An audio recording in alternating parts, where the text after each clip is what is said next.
叫你上个月被禁言了1个月，所以就把号供出去了。今天刚好解禁，供也退供了。先把供的装扮换下来。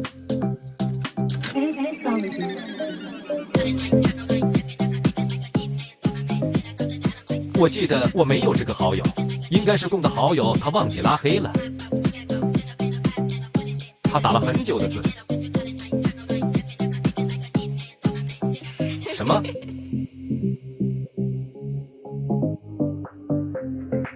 看来这是供的情债，但是能不能不要烦我？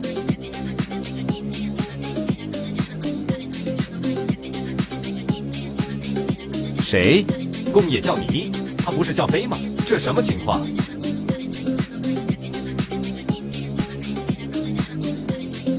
也就是说，在短短1个月里，飞用一个被禁言的号，在光浴里谈了一场恋爱，并且用的是我这个号主的名字。飞还只是个1个月回1次家的高中生，所以我也联系不上他。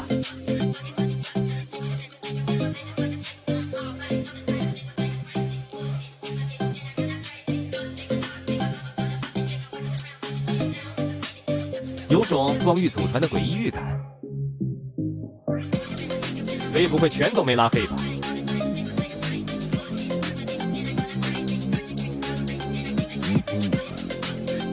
被气笑了。我星盘本来就3个好友，都是特别重要的人，飞和他怎么玩都可以，凭什么动我的好友？但是比起愤怒，我更在意怎么把这些还给他们。我想起来有天，飞来找我要验证码。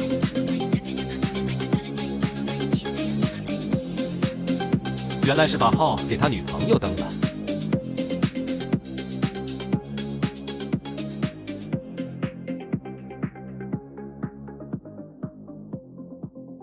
他发疯一样的行为，根本没伤害到飞一丝一毫，甚至这个时候，飞正在教室里安心的上课，他那种自以为掌控一切的自傲，让我觉得很好笑。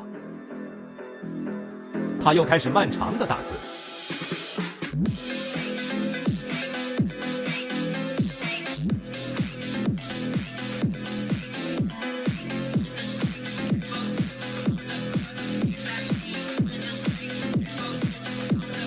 他犹豫了。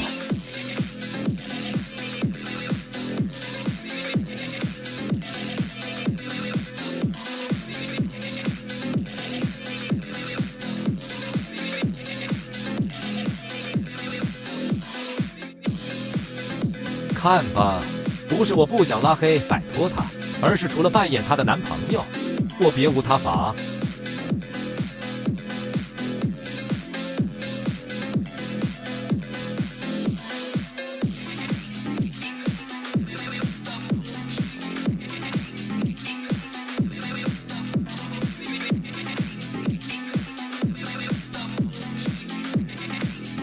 他沉默了。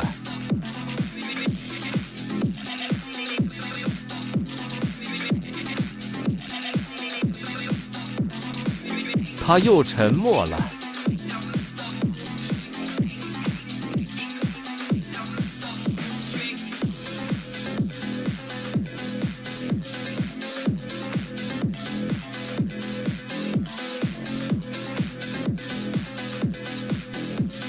他对飞的爱已经到了盲目忘我的地步了。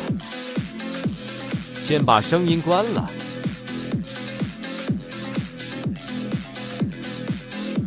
其实他也是个很可怜的人，但是那又怎样呢？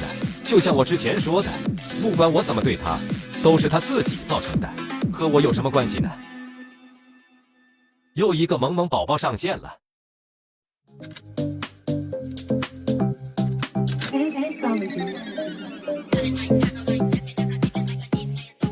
小川是我认识很多年的朋友。